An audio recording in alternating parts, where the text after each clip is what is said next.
Men Ahadxon Kimsanboyev, Marg'ilon shahrida tug'ilganman. Hozirda 23 yoshdaman. Sportning shaxmat, parashaxmat turlari bo'yicha 9-10 yoshlarimdan beri shug'ullanib kelaman.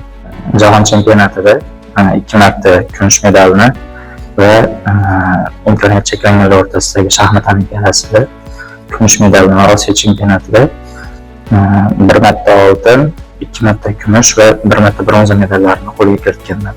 Avval futbolga qiziqqanman, lekin futbol sport turi menga mumkin bo'lmaganligi uchun opog'im shaxmat sport turiga qiziqtirganlar, shaxmat o'rgatganlar. Ko'zimda demak tug'ma katarakta bilan tug'ilganman. Undan keyin esa 8 yoshimda o'ng ko'zimda jarohat orttirganman va shu natijasida hozirgi paytga kelib o'ng ko'zim ko'rish qobiliyatini yo'qotgan.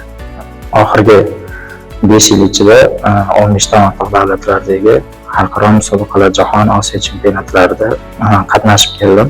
2023-yil avgust oyida Buyuk Britaniyaning Birmingham shahrida Butunjahon ko'zozlar o'yinlari bo'lib o'tgan.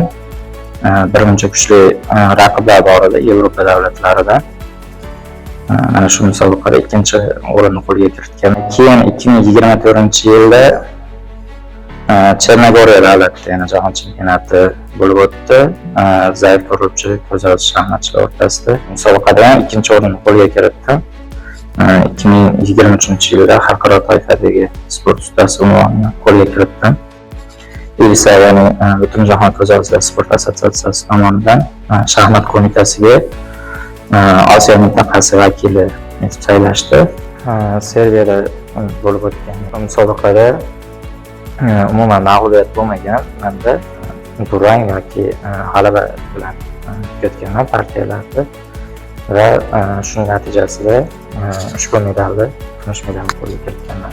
Jahon miqyosida olingan birinchi medal bo'lgan va bu olimpiada medali bo'lgani uchun baribir boshqacha hissiyot bergan.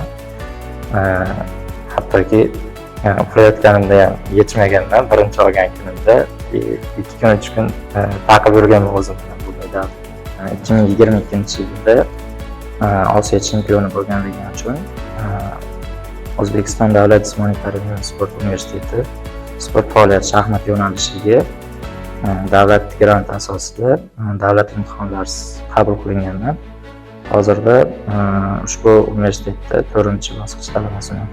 Hozirgi paytda iyul oyida Bolgariyada bo'lib o'tadigan jahon chempionatiga tayyorlanyapman. Bu yil o'zimga maqsad qo'yganman.